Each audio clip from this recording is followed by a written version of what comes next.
जय गौ माता, जय गोपाल। मेरा नाम है रविंद्र सिंह शेखावत और मैं हूं गव्या मार्ट का फाउंडर। तो आज हम आ चुके हैं अरावली क्षेत्र में। जैसा कि आप में से काफ़ी सारे लोग हमारा स्पेशल भादवे का घी यूज़ करते हैं, तो भादवे का जो घी है वो विशेष रूप से भादवे के महीने में बनाया जाता है। इस घी की विशेषता ये होती है कि ये जो घी है ये अरावली के क्षेत्र में चरने वाली, फ्री ग्रेजिंग करने वाली जो लैंड है वहाँ पर जो गायें चरती है उनके दूध से बनाया जाता है। तो आज मैं आपको दिखाना चाहूँगा। आप मेरे पीछे देख सकते हैं, ये अरावली का पूरा क्षेत्र है। आपको अरावली की पहाड़ियाँ दिख रही है।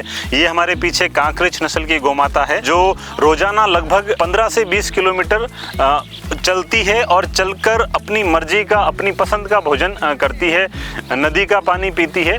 इस प्रकार से स्वच्छंद रूप से चलने वाली, अपने मन मुताबिक खाने वाली जो गाय है, जो उसका दूध है, जो उसका हैप्पीनेस है वो उसके दूध में आता है और उस दूध से जो चीज़ें बनती है उनके अंदर भी उसके गुण आते हैं। तो भादवे का घी हमारे शास्त्रों में विशेष रूप से वर्णित है।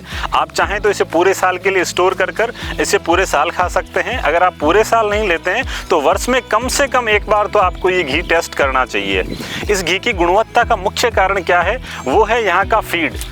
असल में जितने लोगों के पास गौशालाएं हैं, जितने लोग गाय का कार्य कर रहे हैं, बहुत अच्छा कार्य कर रहे हैं, लेकिन हमारे पास में एक अनफेयर एडवांटेज है कि हमारी जो गायें हैं वो अरावली क्षेत्र में हैं। और अरावली के क्षेत्र में जो घास आप चारों तरफ देख रहे हैं ये घास नहीं है, असल में ये औषधियाँ हैं, जड़ी बूटियाँ हैं, जिसमें धामण, सेवण, करटिया, ऐसी बहुत सारी औषधियाँ यहाँ पर पाई जाती है और उनको खाकर गाय का जो दूध है वो मोस्ट न्यूट्रिशियस मिल्क यहाँ से निकलता है और उस दूध से जो घी बनता है उसका भी विशेष महत्व है, वो भी मोस्ट न्यूट्रिशियस घी की श्रेणी में आता है।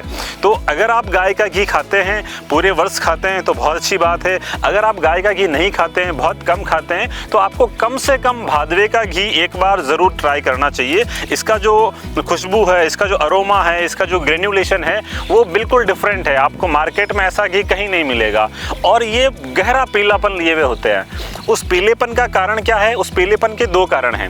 पहला तो जो ये ग्रीनरी, जो हरा चारा गाय खाती है, पहला कारण हो गया। दूसरा, ये गाय पूरे दिन सूरज की रोशनी में रहती है, तो इनका जो हम्प है जिसमें सूर्य केतु नाड़ी पाई जाती है, सूर्य केतु नाड़ी के कारण वो स्वर्ण तत्व में कन्वर्ट करती है और वो स्वर्ण तत्व गाय के दूध में, घी में भी आता है। इसी की वजह से गाय का घी जो है वो पीलापन लिए होता है। तो आप देखिए, बहुत ही प्यारा यहाँ का वातावरण है, रमणीय वातावरण है। बरसात हो रही है, चारों तरफ ग्रीनरी की चादर बिछी हुई है और गाय इसको स्वच्छंद रूप से चरकर खा रही है। जो स्वच्छंद रूप से अपनी मर्जी से कोई व्यक्ति जो काम करता है उसके बाद में जो हैप्पीनेस होती है वो अलग होती है। तो यहाँ की गाय बहुत ज़्यादा हैप्पी काउज है। इनके बछड़ों को, बछड़ियों को दूध पूरी तरीके से पिलाने के बाद में उसका दोहन किया जाता है। और ये हमारे जो गोपालक भाई हैं जिन्होंने पिछले 500 वर्षों से गाय को बचा कर रखा है, इनकी वजह से कांकरेज गाय आज यहाँ है। जो गव्या मार्ट है वो कांकरेज गाय के साथ जुड़ा हुआ है, गोपालकों के साथ जुड़ा हुआ है और हमारा उद्देश्य यही है कि गोपालकों को दूध का सही मूल्य मिले, हमें सही घी मिले और जो व्यक्ति खरीदना चाहता है उन्हें सही प्रोडक्ट सही मूल्य पर मिले। तो ये पूरी तरीके से एक इकोसिस्टम है जो beneficial for each and everyone, सबको विन विन सिचुएशन रहे, इस तरीके का कार्य हम लोग कर रहे हैं। आगे भी हम इस तरीके की वीडियो आपके लिए लाते रहेंगे। अगर आप चाहते हैं ऐसे वीडियो आपको मिलते रहे तो सब्सक्राइब कीजिए।